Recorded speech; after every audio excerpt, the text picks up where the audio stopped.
welcome everyone to AARP Wyoming's Video Voter Guide Series for 2024.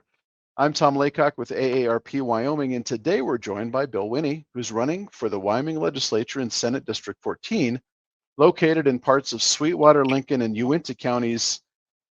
AARP has a proud 40-year history of nonpartisan voter engagement and does not endorse or oppose candidates. Nor does AARP make contributions to political campaigns or candidates at any level. Instead, we ask questions so our members understand where the candidates stand on important issues and can make their own decisions on Election Day.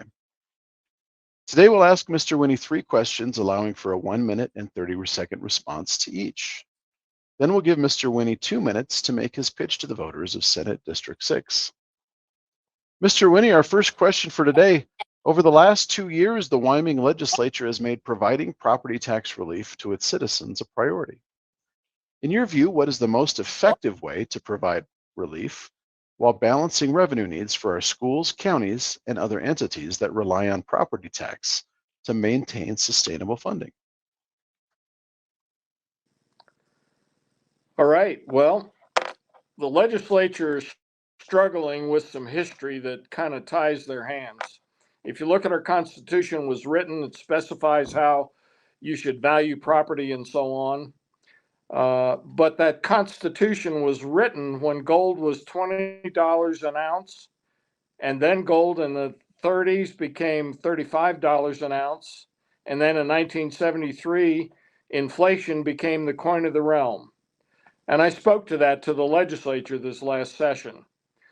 The problem we have is as the cost of goods and services goes up for counties and schools, it's legitimate for them to get an increase in the revenues from the property taxes. However, we also see property taxes going up because of competition for other buyers for that property.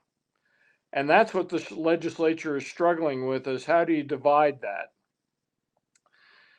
They've taken various avenues, but the fundamental issue is the basic method of valuing property has to be changed. What's going on in Teton County as people are being pushed out is going to go on in the rest of the state. We've got to get down to brass tacks. There you have. Our second question for today.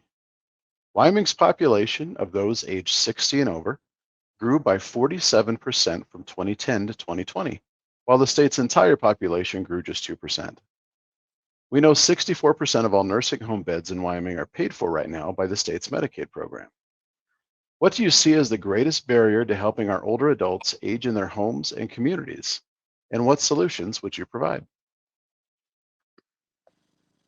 The greatest barrier turns out to be property taxes, I think. In going around and talking to people, I've run into a number of people that got pushed out of places, old line families in Teton County that got pushed out by the property tax issue. One of the things we have to be careful of is keeping elders in their own home is less expensive than it is to put them in an elder care facility. And yet, if we're pushing them out of their home, they're going to end up in the elder care facility. So how do we do that? What do we do? We've got to figure out how to take care of people that are on fixed incomes and that the property taxes are rising up underneath them. How do you do that? What do you do? There's some people proposing to not tax property after people are, say, age 65. There's other people proposing caps. There's a lot of work to be done, and I talked to that briefly in the previous thing that we did. And we've got to get down to brass tacks and figure out how to keep elders in their homes as long as medically possible. We've got to do that, and we haven't found a very good way yet. Some of the legislation this past time was vetoed by the governor. Thank you. Our third question for today. Emergency medical services are not considered an essential service in Wyoming, and in some areas, ambulance services do not have a sustainable funding source. Over the last 10 years, Wyoming has seen 16 emergency medical service providers in the state fold or consolidate with another service. What solutions would you offer for ensuring access to ambulance services? Well, the first thing is to call it an essential service. Here in Wyoming, people get injured in lots of places, and the funding for emergency medical services doesn't cover the cost of the EMS vans or the EMS personnel that man those vans to get them in and get them on down the road. And yet we still have various significant injuries amongst people in places out on the ranch, in industry. We're bringing industry in as we become more attractive to other parts of the country.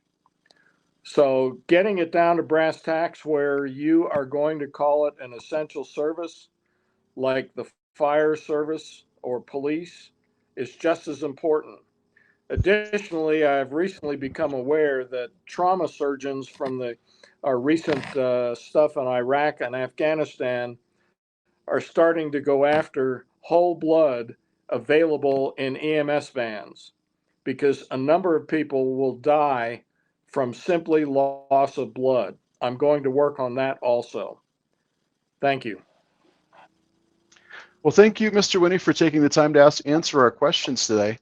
Now let's give you 2 minutes to explain to the voters why you think you're the best person to represent Senate District 14. Well, I have studied our legislature and attended it for a number of years now. I've had some signal successes in speaking in public comment. One of them was computer science education in the state, where my thinking actually altered the fundamental way we go about teaching computer science in Wyoming. I've had some other successes, but the point being, I can speak well and clearly.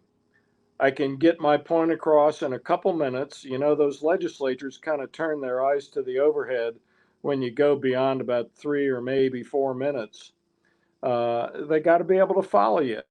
You got to be able to condense your answer into a couple minutes like you've just given me here. Secondly, elder care issues and income taxes and things like that. I should call it property taxes on your property. The legislature has struggled with property taxes. They've actually fiddled around with thinking about income taxes some years ago. That kind of died pretty quickly. But they're putting a lot of money into savings, and yet they're pushing elders out of their homes, and they're looking for other places to generate funding. And yet, at the end of the day, the issue is we also need to control spending, and I don't think the legislature has done very well at that. Along the way, I am going to work very hard for the nuclear plant that's being built in Kemmerer, Wyoming. I spent a career in the Navy nuclear propulsion program. I've been a chief engineer on a nuclear sub. I've commanded a nuclear sub, and I've commanded a large major nuclear repair facility across my career, along with budgeting in the Pentagon arena. That's why you should vote for me. Thank you. Thank you, Mr. Winney, for your time today, and thank you to our viewers for joining us in this video voter's guide. We encourage you to keep checking Cowboy State Daily and AARP Wyoming's Facebook page for more video voter guides in the days to come.